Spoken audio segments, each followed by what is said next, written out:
Hello and welcome back to Tommy's Top Picks, Top 5 Comics for the week of June 28th, 2023. I'm your host, Tommy, joined by Murphy.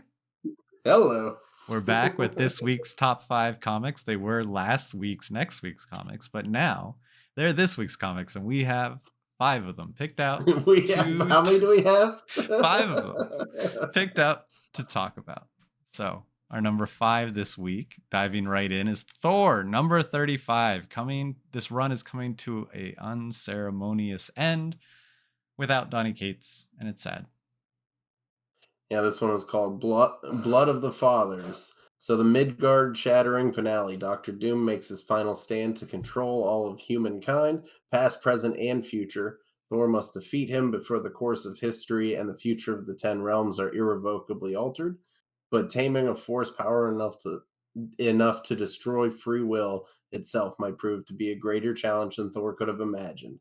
Plus, the mysterious origin of Hela is finally revealed.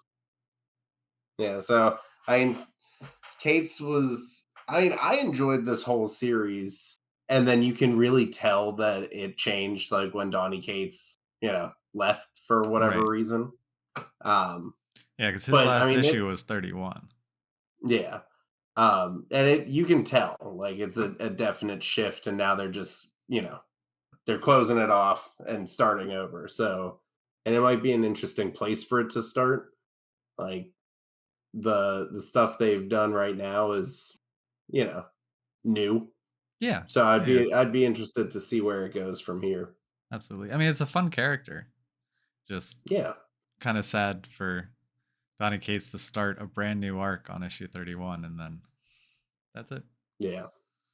And like I said, you can definitely tell the difference in writing. Yeah. Yeah, like the story's there and it's his story, but like you can tell it's not the same writing. Yeah.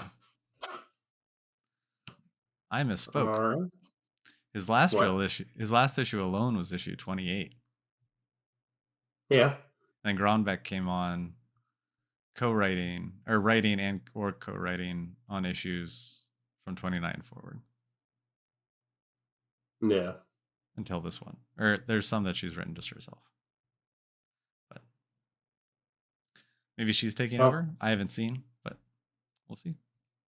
We'll see. Moving on to our number 4 this week, we got Tim Drake Robin, number 10, another final issue. Robin and Batwoman are trapped in the lair of the Chaos Monsters. Will they be able to escape with their sanity intact? Final issue. So we get the final you got issue. An easy one. You were like, do you want to do 2 and 4 this week? I was like, sure. That is a beautifully short synopsis. So, I mean, this was a fun book. Was it the best book? No. But is it coming to an abrupt end? Yes. Is it because that it's not selling well? I don't think so. I think it's more so because it's 10 issues, right? Yeah, so which is pretty awkward. Much 2 full trades. Yeah. And then you close it there, and then maybe there's a different, because they've been doing a lot with Tim Drake.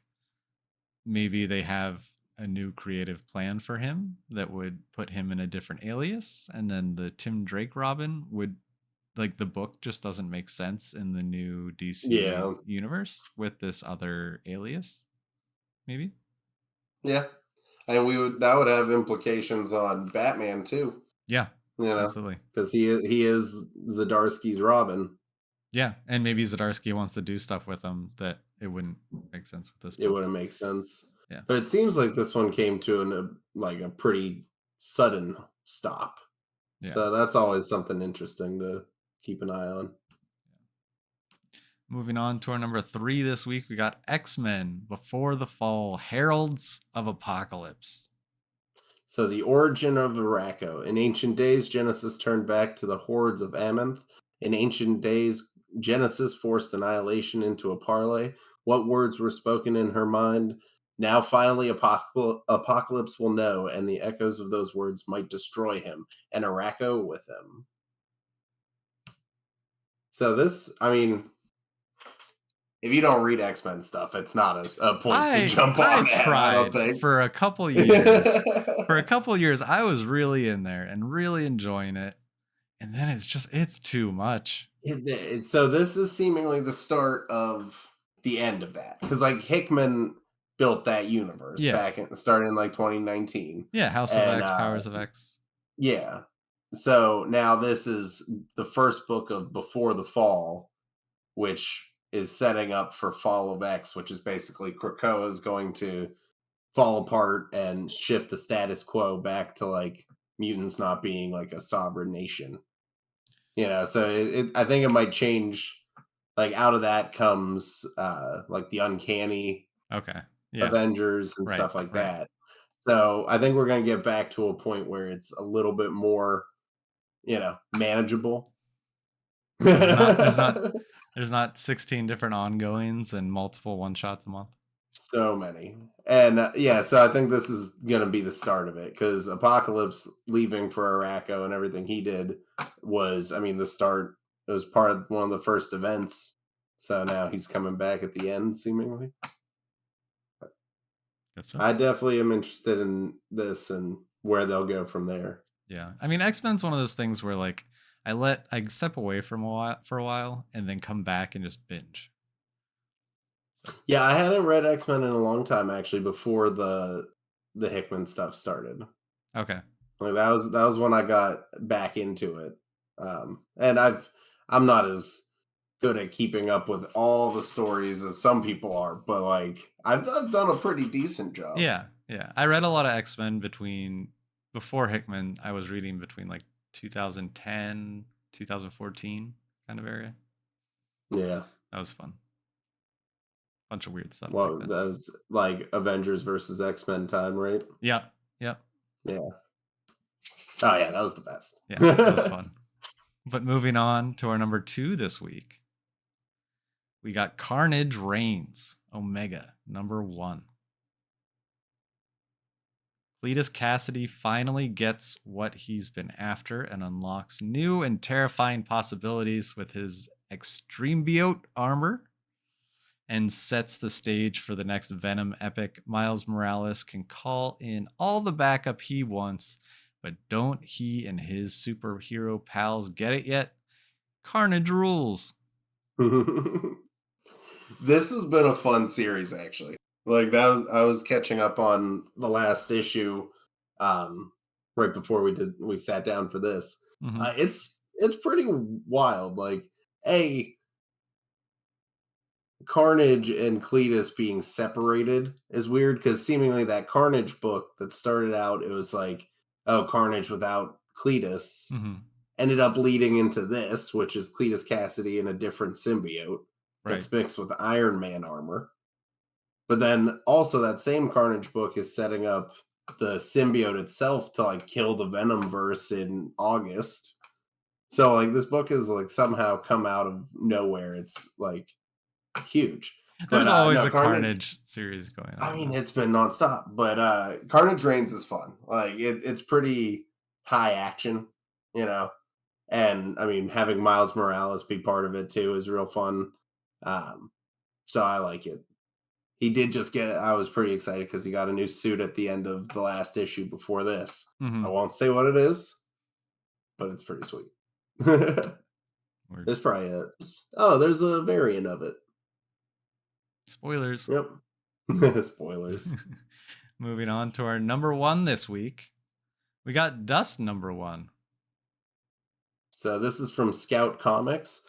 Jupiter has ignited, the Earth has turned to dust. The rich and powerful have built a utopia underground. The rest of humanity are left to die on the surface. Those below forge a life of luxury, while those above lead a life of poverty where only the strong survive.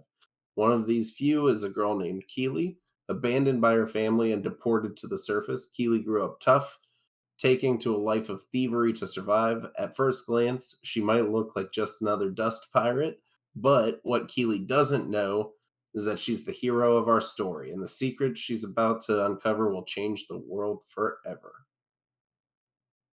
This seems pretty sweet. Yeah, definitely a Like lot of I was Fallout reading through vibes it. and yeah. Yeah, like it's like the institute, Right, in right. Fallout 4. They've got their nice little life, and everyone dealing with like zombies and ghouls. Yeah. Um, I always just I always enjoy post-apocalyptic kind of stories Yeah. and Well, just when you throw in like this, idea of not being able to be in the nice place, like it's not just right, all right, gone. right, Like there is a better world. You're just not allowed it. right. There's separation. You know, that's something I'm always down for. Yeah, It's it's just it's kind of making me feel like it might be a lot like Undiscovered Country is. A yeah, little bit more hateful on the side of like the rich people, but like yeah. It's like a they're gonna similar realistic setting, but with different social norms yeah. than what we have here, which is can be fun to explore in a fantasy setting. Yeah. Also, then after Scouts Honor, I Oh haven't yeah, given we any both love Scouts Scout's Honor. Yeah, any chance yet since that. So I that definitely one's was really good though. interested to see this one. It was. It was. Scout's Honor was pretty good. If you haven't read Scout's Honor, go read Scout's Honor. Right. But yeah, Well, I think that's it for this week's comics, Murphy. I think so too. So until next week, when these comics are last week's comics and next week's comics are this week's comics, we'll catch you guys later. See ya.